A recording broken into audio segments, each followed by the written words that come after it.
తర్వాత మోషే, ఇదంతా కూడా వృక్షం. ఇదంతా మోషే వచ్చాడు. మోషే పుట్టిన తర్వాత ఆయన ఎలా ఉన్నాడంట? చాలా సుందరుడిగా ఉన్నాడు.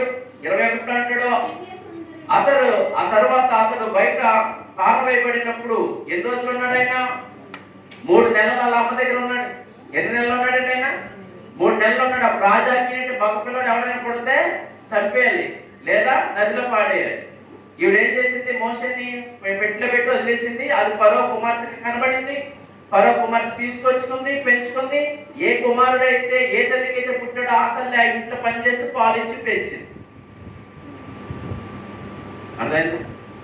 ఇలా పెంచిన తర్వాత అక్కడ రాశాడు చూడండి, 22వ వచనంలో, మోసే ఐగుప్తీయుల సకల విద్యలను అభ్యసించి మాటల యందును కార్యముల యందును ప్రవీణుడై ఉండి అతనికి 40 ఏళ్ళు నిండి వచ్చినప్పుడు ఇశ్రాయేలీయులైన తన సహోదరులను చూడవల్లని బుద్ధి పుట్టెను. ఈ బుద్ధి కలిగి పుట్టి